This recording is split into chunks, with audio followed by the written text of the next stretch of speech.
അൽഹംദുലില്ലാഹ് വസ്സലാത്തു വസ്സലാമു അലാ റസൂലിഹിൽ അമീൻ വഅലാ ആലിഹി വസ്വഹ്ബിഹി അജ്മഈൻ അമ്മാ ബഅദ്.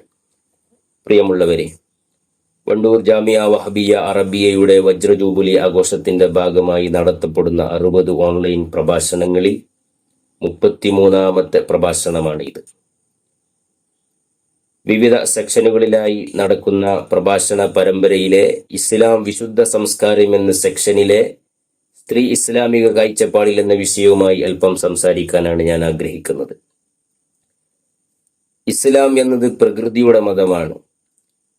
ഇവിടെ പ്രകൃതി ഒരുക്കിയിട്ടുള്ള സന്തുലിതാവസ്ഥ എന്താണോ അതിനെ അതുപോലെ അംഗീകരിക്കുന്ന മതമാണ് പരിശുദ്ധമായ ഇസ്ലാം. പ്രകൃതിയുടെ വ്യവസ്ഥകൾക്ക് വിരുദ്ധമായി ഇസ്ലാമിൽ യാതൊന്നും ഇല്ല. ഈ പ്രപഞ്ചത്തിൽ നമ്മുടെ കണ്ണുകൊണ്ട് കാണാൻ പറ്റുന്ന ജീവജാലങ്ങളിൽ വിശേഷ ബുദ്ധി കൊണ്ടും വിവേക ബുദ്ധി കൊണ്ടും ദൈവം അനുഗ്രഹിച്ചിട്ടുള്ള ഒരേ ഒരു വിഭാഗമാണ് മനുഷ്യ വിഭാഗം. അതുകൊണ്ട് തന്നെ നിയമങ്ങളും നിയന്ത്രണങ്ങളും ഈ മനുഷ്യ വിഭാഗത്തിനാണുള്ളത്. മറ്റു വിഭാഗങ്ങൾക്കില്ല, ഇതര ജീവികൾക്കില്ല. മനുഷ്യരെ എടുത്ത് പരിശോധിച്ചാൽ തന്നെ മനുഷ്യരെ 2 വിഭാഗമായി നമുക്ക് തരംതിരിക്കാൻ കഴിയും. പൂർണ്ണതയുള്ള സൃഷ്ടിയെന്നും പൂർണ്ണതയില്ലാത്ത സൃഷ്ടിയെന്നും 2 തരംതിരിവ് നടത്താൻ നമുക്ക് സാധിക്കും. അങ്ങനെ തരംതിരിക്കുമ്പോൾ പൂർണ്ണതയുള്ള സൃഷ്ടിയായി പുരുഷനെയാണ് നമുക്ക് കാണാൻ കഴിയുന്നത്. സ്ത്രീകളെ സംബന്ധിച്ചിടത്തോളം കായികമായി മറ്റു സ്വതന്ത്ര വിഹാരത്തിന് സാധിക്കുന്നവരായി സാമൂഹിക പശ്ചാത്തലങ്ങളിലൊക്കെ ഏത് മേഖലയിലെടുത്ത് പരിശോധിച്ചു നോക്കിയാലും പുരുഷനെയാണ് പൂർണ്ണതയുള്ളതായി നമുക്ക് കാണാൻ കഴിയുക. ആ കുറവ് പ്രകൃതിപരമായി തന്നെ സ്ത്രീകളിൽ നമുക്ക് കാണാൻ സാധിക്കുകയും ചെയ്യും. അതുകൊണ്ട് തന്നെ സ്ത്രീയുടെ കാര്യങ്ങളെല്ലാം, അവരുടെ ഉത്തരവാദിത്വവും സംരക്ഷണ ചുമതലയുമെല്ലാം പുരുഷനിൽ നിശ്ചിതമാണ്. പുരുഷനെയാണ് ഏൽപ്പിക്കപ്പെട്ടിരിക്കുന്നത്. പൂർണ്ണതയുള്ള സൃഷ്ടി എന്ന നിലയിൽ ഉത്തരവാദിത്വം പുരുഷനെ ഏൽപ്പിക്കപ്പെട്ടിട്ടുണ്ട്.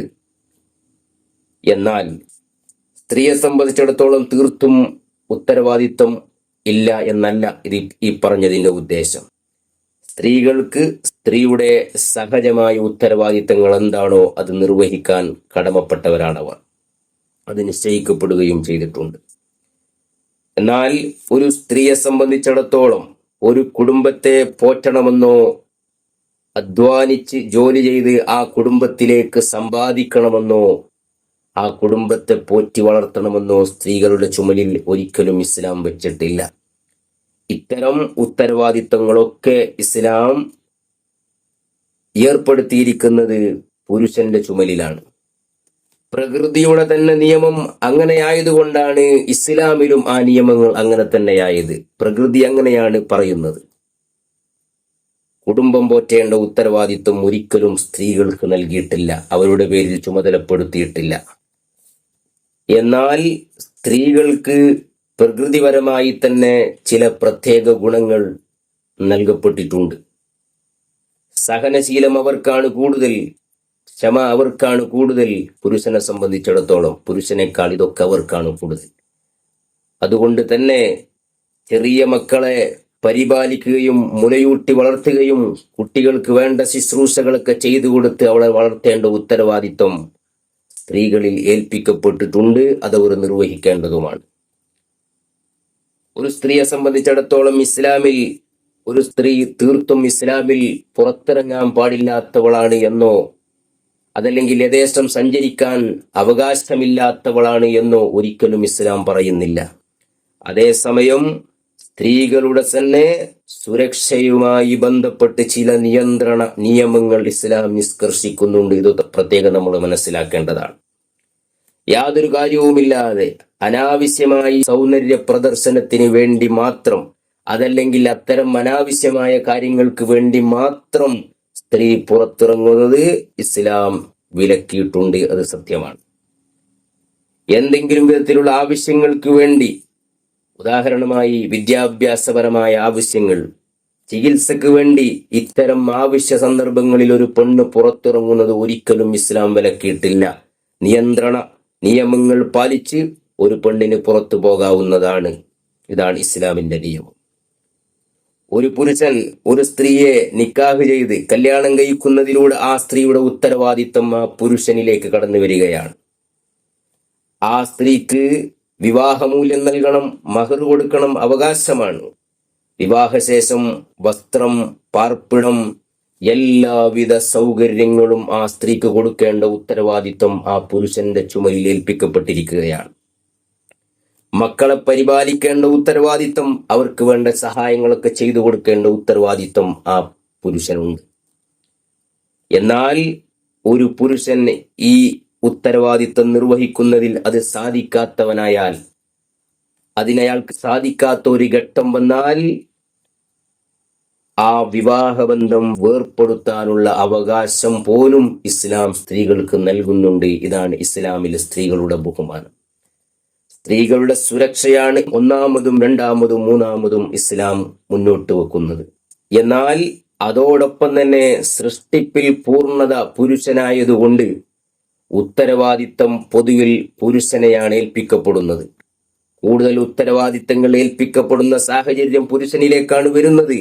അതുകൊണ്ട് തന്നെ അനന്തര സ്വത്ത് ഓഹരി ചെയ്യുന്നിടത്തൊക്കെ സ്ത്രീകൾക്കും ഇസ്ലാം പ്രത്യേകം അവകാശം നൽകുന്നുണ്ടെങ്കിൽ പോലും സ്ത്രീകളുടെ ഇരട്ടി പുരുഷന് നൽകുന്നുണ്ട്. അത് സത്യമാണ്. കാരണം ഉത്തരവാദിത്വം കൂടുതലും പുരുഷനെയാണ് ഇസ്ലാം ഏൽപ്പിച്ചിട്ടുള്ളത്. അതുകൊണ്ട് കൂടുതൽ സാമ്പത്തിക ആവശ്യം അവനിക്കാണുള്ളത്. അതുകൊണ്ടാണ് പുരുഷന് സ്ത്രീയുടെ ഇരട്ടി അനന്തര സ്വത്തൊക്കെ നൽകുന്നതിലൊക്കെ കാണിക്കുന്നത്. പ്രകൃതിപരമായി തന്നെ സ്ത്രീയും പുരുഷനും തമ്മിലുള്ള ഇത്തരം വ്യത്യാസങ്ങൾ ഇസ്ലാമിക ചില നിയമങ്ങളിലും നമുക്ക് കാണാൻ സാധിക്കും. അത് സ്വാഭാവികമാണ്. സ്ത്രീകളെ ബഹുമാനിക്കാനും ആദരിക്കാനുമാണ് ഇസ്ലാം എപ്പോഴും മുതിർന്നിട്ടുള്ളത്. നിങ്ങൾ നോക്കൂ, മഹാനരായ നബിയുന മുഹമ്മദുർ റസൂലുള്ളാഹി സല്ലല്ലാഹു അലൈഹി വസല്ലം പ്രവാചക ദൗത്യവുമായി മക്കയിലേക്ക് കടന്നു വരുമ്പോ അവിടുത്തെ സ്ത്രീകളുടെ അന്നത്തെ അവസ്ഥ എന്തായിരുന്നു? തനിക്ക് ജനിച്ചത് പെൺകുഞ്ഞാണെന്നറിഞ്ഞാൽ ജീവനോടെ കുഴിച്ചു മൂടുക, പെൺകുട്ടിയാണെന്നറിഞ്ഞാൽ മുഖം വിവർണമായി കറുത്തിരുണ്ടു പോകുന്ന ഒരു ജനസമുദായത്തിലേക്കാണ് നബി സല്ലല്ലാഹു അലൈഹി വസല്ലമ തങ്ങൾ കടന്നു വരുന്നത്. എന്നിട്ട് പറഞ്ഞു, സ്ത്രീകൾ, നിങ്ങൾ അതുപോലെ ഒരു പുല്ലുവിലയും നൽകപ്പെടാത്ത ആ സ്ത്രീകളെ ഉത്തുംഗതയിലേക്ക് ഉയർത്തിയത് നബി സല്ലല്ലാഹു അലൈഹി വസല്ലമ തങ്ങളാണ്. ഹബീബായ സല്ലല്ലാഹു അലൈഹി വസല്ലമ തങ്ങൾ, സ്ത്രീകൾ അമൂല്യമായ നിധികളാണ്, അവർ രത്നങ്ങളാണ്, അവരെ ബഹുമാനിക്കണം. നബി സല്ലല്ലാഹു അലൈഹി വസല്ലമ തങ്ങളുടെ അവസാനത്തെ നിമിഷത്തിൽ പോലും നബി സല്ലല്ലാഹു അലൈഹി വസല്ലമ തങ്ങൾ വസിയത്ത് ചെയ്തത് ഹദീസിൽ നമുക്ക് കാണാൻ കഴിയും.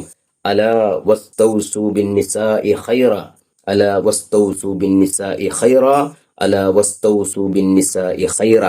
സ്ത്രീകളുടെ കാര്യം നിങ്ങൾ പ്രത്യേകം ശ്രദ്ധിക്കണം. സ്ത്രീകളുടെ കാര്യത്തിൽ ഞാൻ നിങ്ങളോട് വസിയത്ത് ചെയ്യുന്നു എന്ന് ആവർത്തിച്ച് നബി സല്ലല്ലാഹു അലൈഹി വസല്ലമ തങ്ങൾ പറഞ്ഞത് അവരുടെ മഹത്വവും അവരുടെ ബഹുമാനവും ഇസ്ലാമിൽ എത്രത്തോളം ഉണ്ട് എന്ന് നമുക്ക് മനസ്സിലാക്കി തരാൻ വേണ്ടിയാണ്. അതുകൊണ്ട് തന്നെ കാര്യങ്ങൾ യഥാവിധത്തിൽ മനസ്സിലാക്കി ജീവിക്കാൻ അല്ലാഹു നമുക്കൊക്കെ തൗഫീഖ് നൽകട്ടെ. വൽഹംദുലില്ലാഹി റബ്ബിൽ ആലമീൻ. അസ്സലാമു അലൈക്കും വറഹ്മത്തുള്ളാഹി തആല വബറകാതുഹു.